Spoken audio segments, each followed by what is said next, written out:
Langsung saja saya rasakan ada jubah iman yang saya bisa bagikan. Tidak lama yang lalu saya bermimpi. Dalam mimpi saya melihat saya berada di dalam sebuah seperti drama di panggung drama gereja. Lalu saya pakai pakaian imam gitu, memerankan imamat. Tapi Tuhan berkata, ini bukan drama, ini memang peran sungguhan. Saya rasa sekalipun kita semua imamat rajani, saya mau dedikasikan saat teduh bersama hari ini untuk kita menjadi imam, berdoa bagi jemaat agar diluputkan, khususnya memasuki tahun depan, segala sesuatu yang tidak menentu. Saya rasakan ada jubah imam itu untuk mendoakanmu.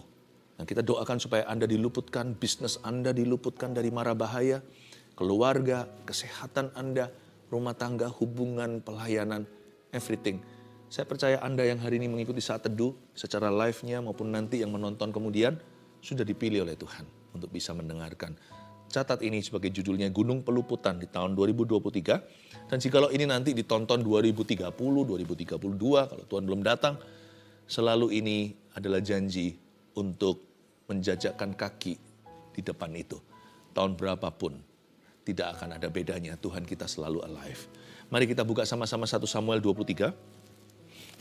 1 Samuel 23 ayat 14, lalu setelah itu dilanjut 19 sampai 28. 1 Samuel 23 ayat 14, Daud di padang gurun Zif. Bunyinya, maka Daud tinggal di padang gurun di tempat-tempat perlindungan. Ia tinggal di pegunungan, di padang gurun Zif. Dan selama waktu itu Saul mencari dia, tetapi Allah tidak menyerahkan dia ke dalam tangannya. Tetapi beberapa orang Zif pergi menghadap Saul di Gibea dan berkata, Daud menyembunyikan diri dari dekat kami, di kubu-kubu gunung dekat Koresa, di bukit Hakila, di sebelah selatan padang belantara. Oleh sebab itu, jika tuanku raja berkenan datang, silahkanlah datang, tanggungan kamilah untuk menyerahkan dia ke dalam tangan raja. Berhenti sampai ayat 20 dulu. Saya jelaskan, Daud ini masih status buronan hari ini sekalipun dia tidak salah apa-apa di hadapan Allah. Yang mengejar dia adalah tentunya Raja Saul yang iri hati. Tapi Daud itu banyak musuh, bukan karena dia orang yang jahat. Banyak orang memusuhi dia justru karena urapan yang ada dalam hidupnya. Tahukah Anda, hidup itu peperangan rohani. Musuh Daud satu yaitu Saul.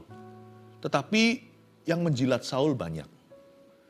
Karena itu tidak sedikit di antara mereka yang mau menyerahkan Daud, kepalanya dan kepala anak buahnya ke dalam tangan raja yang sedang kesurupan itu. Dengan tujuan untuk dapat imbalan. Supaya dapat perkenanan, bagaimanapun juga Daud kan belum menjadi raja. Meskipun dia sudah diurapi oleh Samuel, tetap status quo rajanya adalah Saul. Dia yang pegang pucuk pimpinan kuasa, Israel number one. Kita lihat ya, Daud ini sebenarnya berjalan di atas air. Dia itu senantiasa dalam bahaya karena dia nggak pernah tahu musuh dalam selimut, siapa lawan, siapa kawan. Tapi karena dia bersandar sama Tuhan, justru di masa-masa seperti itu, Daud hanya punya satu sandaran, karena hanya satu yang bisa dia percaya. Bahkan orang-orang yang bersama dengan Daud pun, meskipun Daud mempercayai mereka, mereka juga manusia biasa. Ada cerita nanti pada waktu mereka berada di Siklak, Daud itu mau dirajam sama orang-orangnya sendiri karena mereka semuanya pahit hati, sebab istri dan anak-anaknya diculik oleh musuh. Tapi Daud, di masa-masa seperti inilah pembentukan imannya. Dia belajar untuk bergantung pada Tuhan sepenuhnya, bukan sebagian. Dan ini adalah cikal bakal dia diluputkan dalam segala perkara. Karena hatinya melekat pada Tuhan. Referensi Mazmur 91 nggak usah dibuka. Karena hatinya melekat padaku, aku luputkan dia. Tapi hari ini saya mau Anda langsung meninjau lokasi tempat peluputan sesungguhnya terjadi. Maka Daud tinggal di padang gurun di tempat-tempat perlindungan. Dia berlindung dari musuh, bukan hanya Saul seorang diri. Musuh entah siapa dia tidak tahu. Seperti tahun depan juga atau jalan di depan kita itu setidak pasti itu. Kita nggak tahu adakah booby trap, adakah ranjau-ranjau yang tertutup rapat di bawah tanah. Adakah jebakan-jebakan jikalau kita burung, kita nggak tahu yang mana itu adalah jebakan. Jebakan atau perangkap. Daud, dia itu di padang gurun di tempat-tempat perlindungan.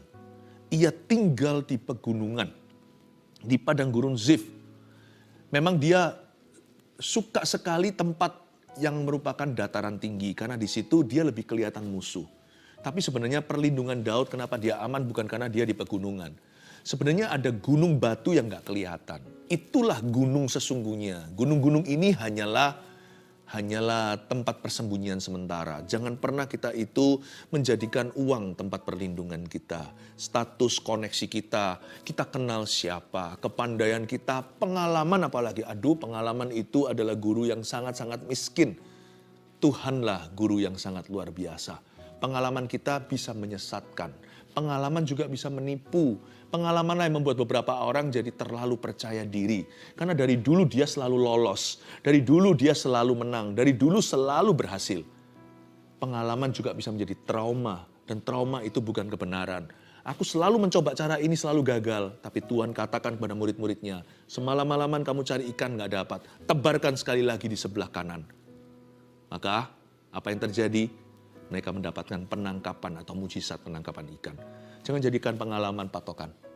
Tetap jadikan Tuhan gunung batumu yang gak kelihatan. Ia tinggal di pegunungan di padang gurun Zif, dan selama waktu itu Saul mencari dia. Tetapi Allah tidak menyerahkan dia ke dalam tangannya. Inilah rahasia sesungguhnya. Jika Allah di pihak kita, siapakah lawan kita?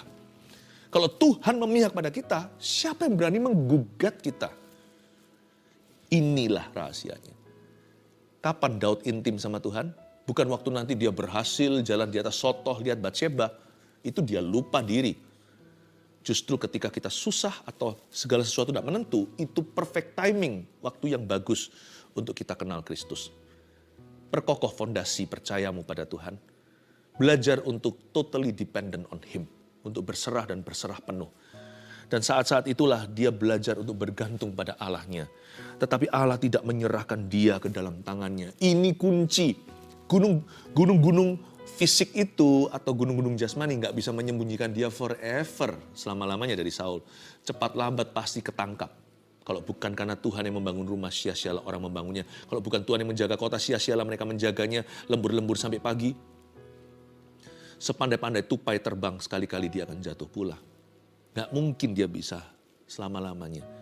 Saul itu yang punya negeri, di sweeping ya pasti kena lah. Apalagi kalau ada banyak pengkhianatnya, ayat 19. Tetapi beberapa orang Zif pergi menghadap Saul di Gibea dan berkata, ini orang-orang Zif menurut saya kurang mulia. Karena mereka itu pernah mengalami pertolongan Daud. Daud memberikan pertolongan cuma-cuma, sedangkan Daud sendiri dalam bahaya, bisa menolong mereka yang dalam bahaya pula. Seperti orang-orang Kehila di ayat-ayat sebelumnya. Tapi mereka bukannya berterima kasih hati, malah justru dikasih hati di depan, malah justru mereka tusuk di belakang. Ini namanya orang yang diberikan kasih, memberikan belangah. Diberi susu, gantinya begitu. Beberapa orang Zif berkata menghadap Saul di Gibea dan berkata, Daud gak tahu loh pembicaraan ini.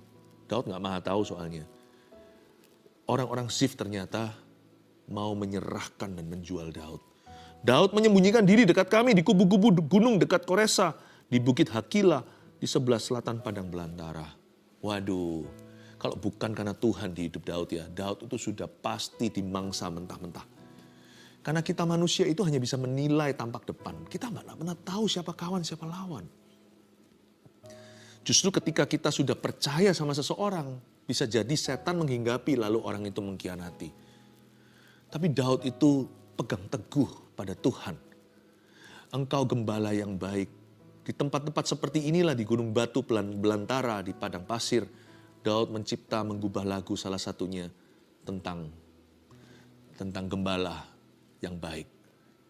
Di sini Daud hampir saja nyaris kena tipuan. Ayat 20. Oleh sebab itu, jika tuanku raja berkenan, silakan datang, tanggungan kamilah untuk menyerahkan dia ke dalam tangan raja. Ayat 21. Berkatalah Saul, diberkatilah kiranya kamu oleh Tuhan, karena kamu menunjukkan sayangmu kepadaku. Wah, Saul langsung puji mereka. Wah, kamu loyal ya. Saul gak tahu kalau mereka itu punya maksud. Mereka sebenarnya melakukan ini bukan karena sayang Saul atau benci Daud. Ya ini memang hanyalah orang yang punya tujuan pribadi, punya agenda sendiri. Orang-orang ini tidak loyal ke siapa-siapa. Mereka itu mau dapat keuntungan gitulah. Berkatalah Saul, diberkatilah kiranya kamu oleh Tuhan. Menurut saya ini adalah wishful thinking. Dia pakai nama Tuhan sembarangan. Saul asal bunyi Asbun ini. Dia berkata, God bless you my son. Diberkatilah kiranya kamu sekalian. Siapa bilang? Siapa bilang Tuhan memberkati mereka? Membingungkan kadang-kadang. Ada orang yang menganiaya Anda nanti. Mengira mereka melakukan sesuatu untuk Tuhan. Akan ada orang-orang yang berbuat jahat kepadamu. Mengira bahwa mereka sedang melakukan sesuatu yang berkenan kepada Tuhan. Mereka kira mereka melakukan ini sebagai sebuah favor. Mereka lakukan ini sebagai pengabdian atau sebagai worship mereka akan Tuhan. Baiklah pergi, ayat 3:22. Carilah kepastian lagi. Berusahalah mengetahui di mana ia berada dan siapa yang telah melihat dia ke sana. Sebab telah dikatakan orang kepadaku bahwa ia sangat cerdik. Kita semua tahu rahasianya Daud selalu luput adalah karena Tuhan meluputkan. Tapi bagi Saul, seorang yang sudah hatinya menjadi sekuler, Saul tidak memberikan kemuliaan kepada Tuhan. Saul berkata selama ini dia bisa luput karena dia licin. Karena dia itu cerdik. Saul gagal melihat bahwa Tuhan yang melawan Saul. Saul gagal melihat bahwa Tuhan berpihak kepada Daud yang Saul sedang kejar-kejar. Bisa aja Saul ini satu sisi rohani, kalau ada orang menunjukkan loyalitas kepadanya, jikalau orang mau menjadi mitra kejahatannya, dia berkata God bless you GBU. Tapi waktu Tuhan bekerja di depan mata, dia sebut orang ini cerdik aja, alias hoki atau beruntung semata-mata. Lihat itu, kalau orang tidak bersandar pada Tuhan selalu salah kaprah. Jangan andalkan kepandaianmu. Saul itu pandai loh ya. Tinggi lagi, satu kepala lebih tinggi. Punya pengalaman perang ini sudah belasan tahun jadi raja. Saul juga punya Kopassus, tentara khusus. Orang-orang yang terlatih, orang-orang profesional. Don't believe in statistic. Trust me. You can study statistics, pelajari statistik, survei benar. Tapi percayamu hanya berikan pada Tuhan. Karena Tuhan berfirman, kejadian.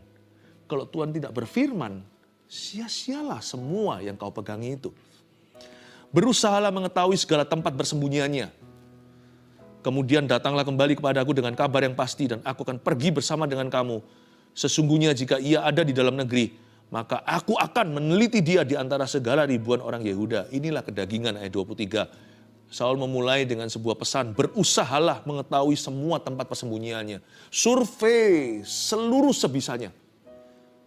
Lalu habis itu dia berkata, nanti kalau kamu sudah beritahu aku, jika ia ada dalam negeri, aku akan teliti dia di antara segala ribuan orang Yehuda. Inilah orang yang menaruh percaya pada kemampuannya sendiri atau kekuatannya. Nanti akan berakhir kecele. Karena hidup ini selalu dipenuhi dengan faktor X yang tidak menentu dan tidak terduga. Di dalam X itulah, X factor itulah, Tuhan memutarbalikkan. Lalu berkemaslah mereka pergi ke Zif. Wah, sudah ringkes-ringkes barang. Mendahului Saul. Daud dan orang-orangnya ada di padang gurun Maon. Di dataran di sebelah selatan, padang belantara. Ketika Saul dengan orang-orangnya pergi mencari Daud, diberitahukanlah hal itu kepada Daud, lalu pergilah ia ke gunung batu dan tinggal di padang gurun Maon. Saul mendengar hal itu, lalu mengejar Daud di padang gurun Maon. Akhirnya Saul berangkat pula dan mulai ke arah Daud dia pergi dan Daud seharusnya terjebak di dalam kota berkubu. Lalu ia pergi ke gunung batu.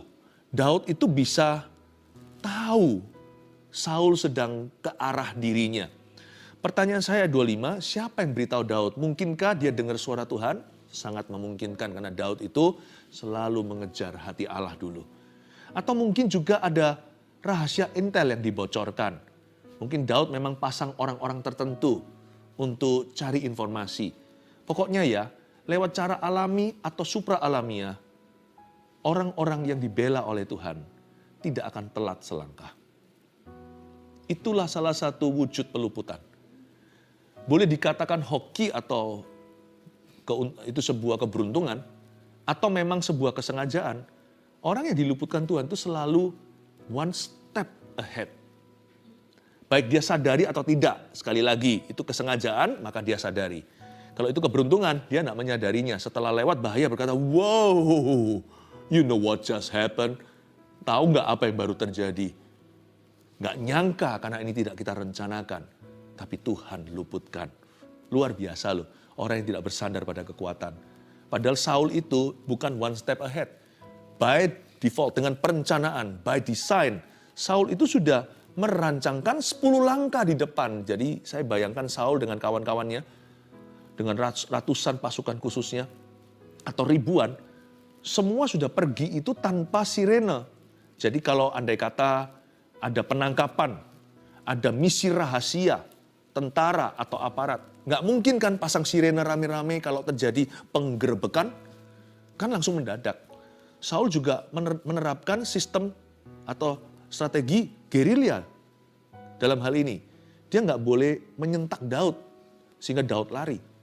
Dia harus tangkap dia tiba-tiba.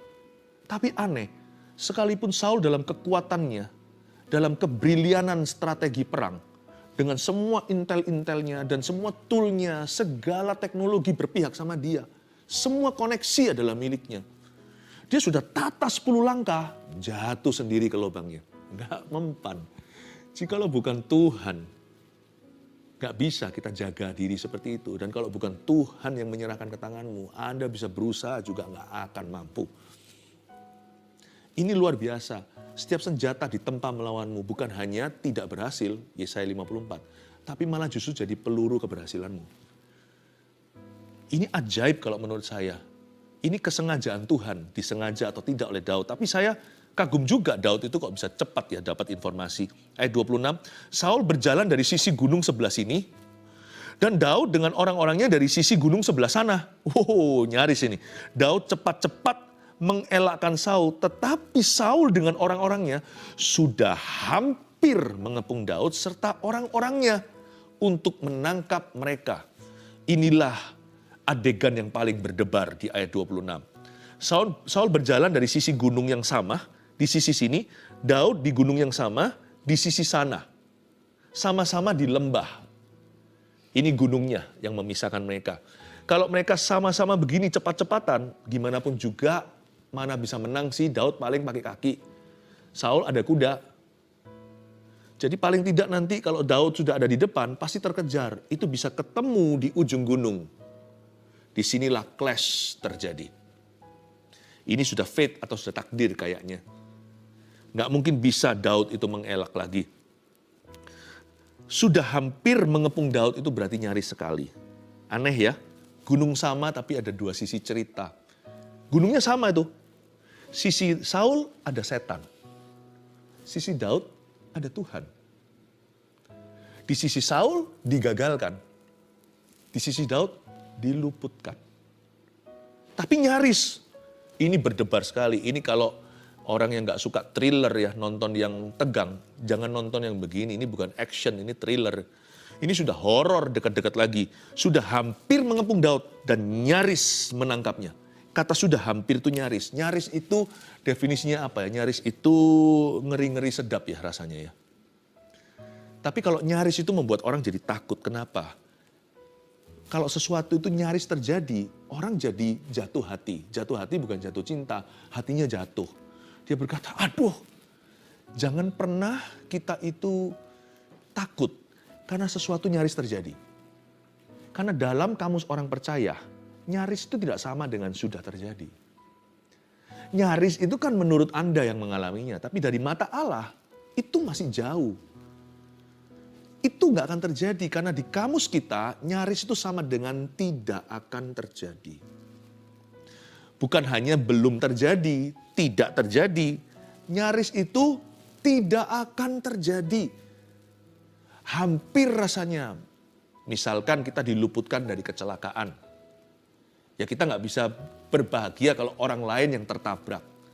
Contohnya kalau tadi saya tidak terlambat karena salah rute, apalagi di area itu ada penembakan.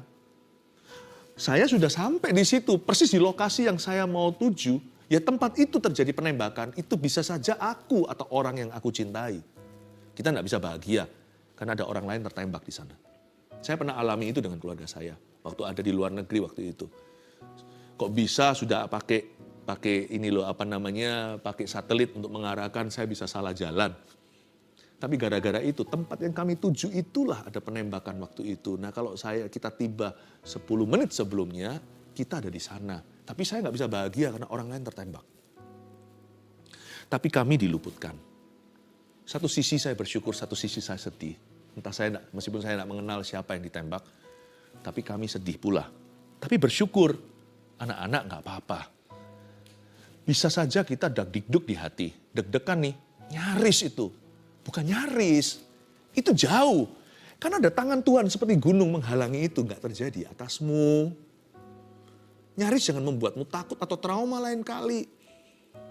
Nyaris itu sebagai kesaksian iman bahwa ada gunung yang memisahkan dan gunung itu kelihatan seperti gunung padahal itu tangan Tuhan. Nyaris itu ngeri-ngeri sedap.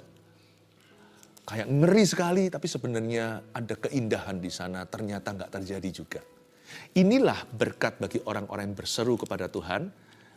Yeremia 33, berserulah kepadaku, ayat 3, maka kamu akan kuberitahukan hal-hal yang belum kamu tahu, perkara-perkara besar. Salah satunya adalah peluputan dari Tuhan. Saya berdoa tahun depan itu yang akan Anda alami. Dikit lagi, ayat 22, ketika seorang suruhan datang kepada Saul dengan pesan, nah ini alasan kenapa Saul kok nggak jadi bunuh Daud. Ketika seorang suruhan datang kepada Saul dengan pesan, segeralah undur, sebab orang Filistin telah menyerbu negeri. Kok bisa pas on the dot, persis top notch. Kok bisa langsung di detik itu ada pesan telegram masuk gitu ceritanya. Raja Saul balik, Filistin sudah di gerbang. Hampir itu ketemu, udah di ujung tanduk, nggak jadi. Ini kalau ketemu berabe itu, kalau ketemu parah, kenapa? Daud serba salah, maju kena, mundur kena. Maksudnya, kalau dia tidak melawan, dia terbunuh. Sedangkan dia innocent, kita tahu. Tapi kalau dia angkat senjata, dia pasti menang. Karena Daud diurapi. Saul sudah basi urapannya. Kalau sampai begitu, berarti Daud terpaksa membunuh. Membunuh orang yang diurapi. Dia bisa menjadi orang yang trauma sampai mati. Jadi itu skenario yang buruk sekali. Untungnya ada faktor T, bukan faktor X. X itu untuk orang nggak percaya, namanya kebetulan. Faktor T itu faktor Tuhan dalam hidup kita. Tuhan kita itu ajaib. Perhitungkan faktor T itu dalam hidupmu. Itulah peluputanmu, faktor Tuhan Yesus. Nah, ini yang nggak bisa dirumus. Langsung diberitahu orang Filistin menyerbu negeri, maka berhentilah Saul mengejar Daud dan pergi menghadapi orang Filistin itu. Itulah sebabnya orang menyebut tempat itu Gunung Batu Keluputan. Saya sambung aja daripada 3 kata, jadi judul kita Gunung Batu Keluputan jadi Gunung Peluputan. Ada 3 hal sebagai summary atau sebagai rangkuman yang kita pelajari dari ayat-ayat ini.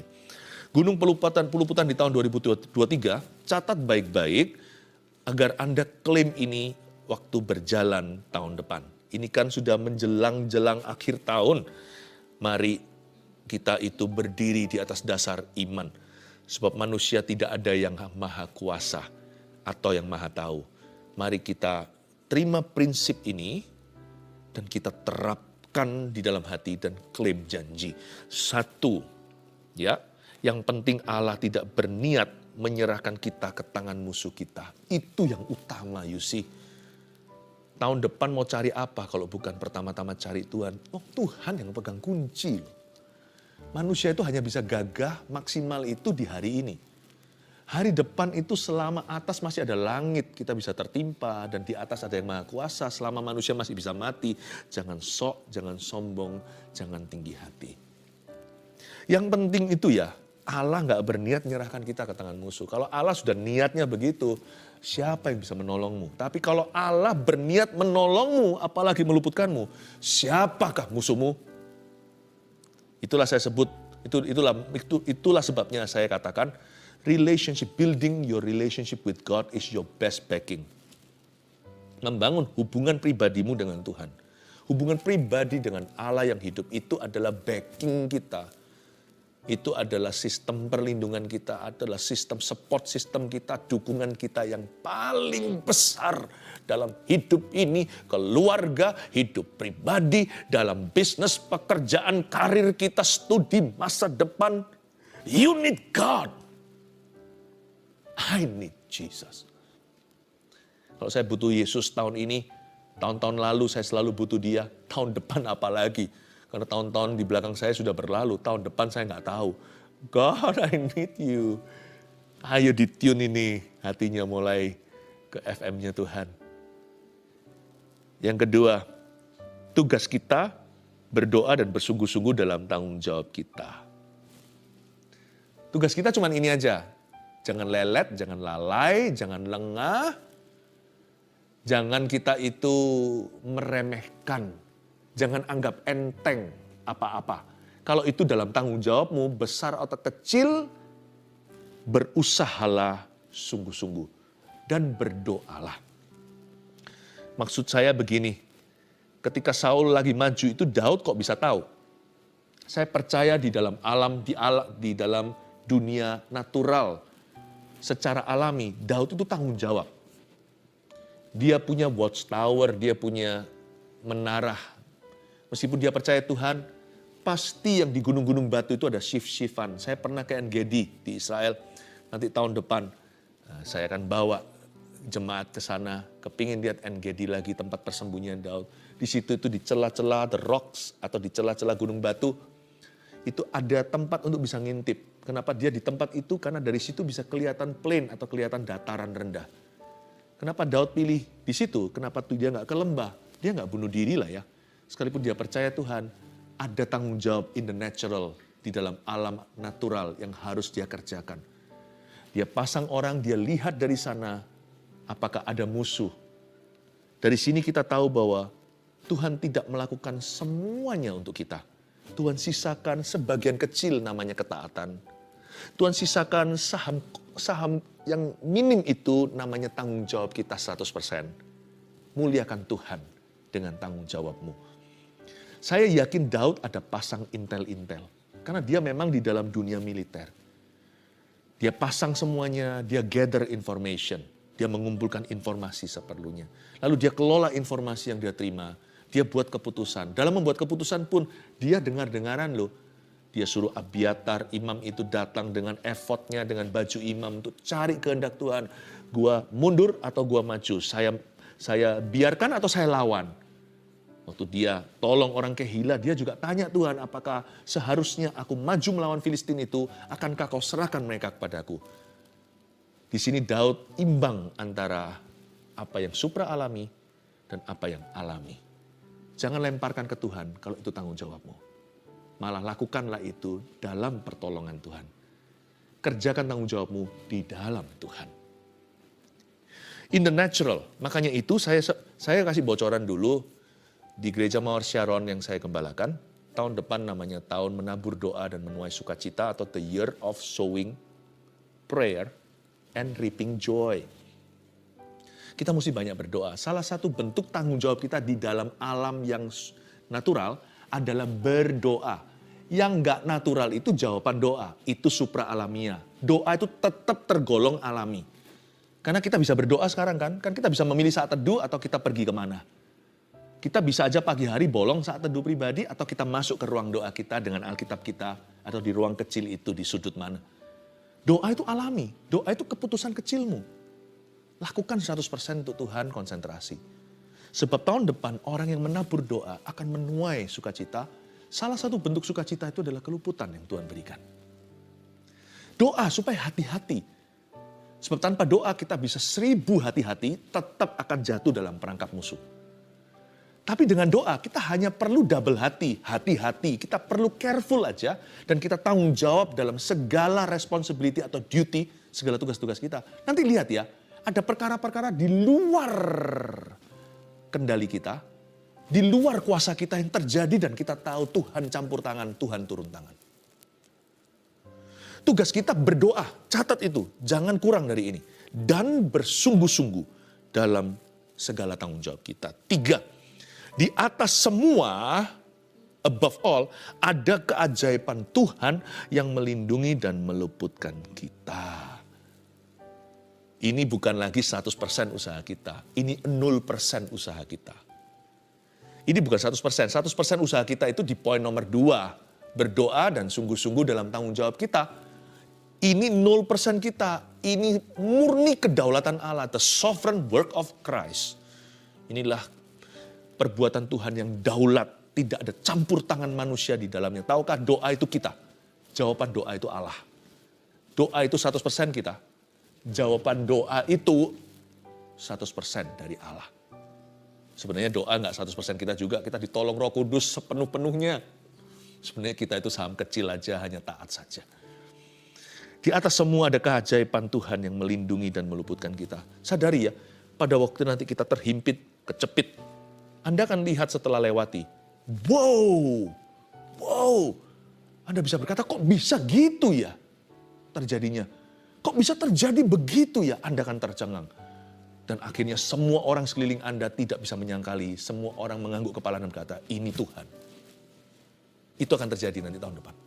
Dalam bisnis pekerjaan, keluarga rumah tangga, dalam segala jalan hidup Anda. 3 poin ini, berkat gunung peluputan di tahun 2023 yang satu, yang penting Allah tidak berniat menyerahkan kita ke tangan musuh kita. 2, tugas kita berdoa dan bersungguh-sungguh dalam tanggung jawab kita. 3, di atas semua ada keajaiban Tuhan yang melindungi dan meluputkan kita.